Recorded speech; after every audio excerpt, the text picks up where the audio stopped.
ខណៈពេលក្រសួងការបរទេសអាមេរិកប្រកាសផ្អាកផ្ដល់វីសាអន្តោប្រវេសន៍គឺវីសាមករស់នៅសហរដ្ឋអាមេរិកដល់ពលរដ្ឋកម្ពុជាតើនិស្សិតនិងអ្នកដែលកំពុងមកលេងសហរដ្ឋអាមេរិកអាចរៀបការហើយប្តីឬប្រពន្ធរបស់ពួកគាត់អាចដាក់ពាក្យធានានិងស្នើសុំ Green Card នៅក្នុងសហរដ្ឋអាមេរិកបានឬទេចម្លើយគឺបានមិនសេរីការដែលក្រសួងការបរទេសអាមេរិកប្រកាសផ្អាកផ្ដល់ទិដ្ឋាការដល់ពលរដ្ឋកម្ពុជាគឺផ្អាកផ្ដល់វីសាសម្រាប់ធ្វើដំណើរពីស្រុកខ្មែរមកអាមេរិកក៏ប៉ុន្តែការងាររបស់ក្រសួងការបរទេសវាខុសអំពីការងាររបស់ក្រសួងអន្តោប្រវេសន៍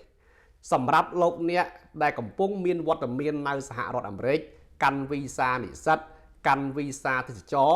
លោកអ្នកអាចដាក់ពាក្យលោកអ្នកអាចរៀបការនឹងគ្នាបានរៀបការចុះអេតាស៊ីវិលហើយប្តីឬប្រពន្ធរបស់លោកអ្នកអាចដាក់ពាក្យធានាឲ្យលោកអ្នករស់នៅអាចដាក់ពាក្យស្នើសុំ Green Card ជូនលោកអ្នកបាទអញ្ចឹងក្រោយពេលដាក់ពាក្យធានានិងដាក់ពាក្យស្នើសុំ Green Card នៅក្នុងទឹកដីសហរដ្ឋអាមេរិកហើយតើត្រូវរងចាំប៉ុន្មានខែទៅបាន Green Card បាទសម្រាប់សំណុំរឿងដែលយើងខ្ញុំកាន់ហើយមានចំនួនច្រើនគួរសមដែរគឺរងចាំ3ខែ20ថ្ងៃ4ខែអាចបាន Green Card ជាក់ស្ដែងដូចជានិស្សិតមួយនេះគាត់មករៀននៅសហរដ្ឋអាមេរិក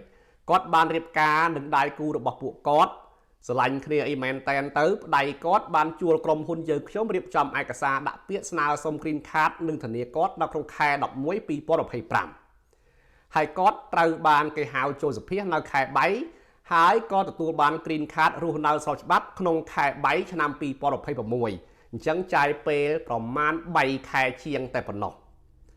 ផ្ទុយទៅវិញសម្រាប់សំណុំរឿងដែលអ្នករៀបចំមុជមិនជ្រៅទៅមិនឆ្ងាយខ្វះបទពិសោធន៍រៀបចំឯកសារខ្វះមុខខ្វះក្រោយគឺចាយពេល8ខែចាយពេល18ខែអាចចាយពេល2ឆ្នាំពេលវេលារងចាំកាន់តែយូរកាន់តែមានបញ្ហាគេកាន់តែសង្ស័យអញ្ចឹងពេលដែលលោកអ្នករៀបចំឯកសារលោកអ្នកត្រូវស្វែងរកអ្នកណាដែលគេមានបទពិសោធន៍ខ្ពស់ក្នុងការរៀបចំឯកសារនេះសរុបមកវិញសម្រាប់និស្សិតឬអ្នកដែលកំពុងមកលេងសហរដ្ឋអាមេរិកពួកគាត់មានសិទ្ធិរៀបការនឹងគ្នា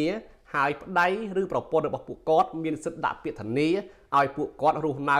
និងមានសិទ្ធិស្នើសុំ Green Card បានដូចធម្មតាបាទអរគុណលោកអ្នកអាចតាក់ទងមកកាន់ក្រុមហ៊ុនយើងខ្ញុំបានបើត្រូវការសេវាកម្មទាំងអស់នេះបាទ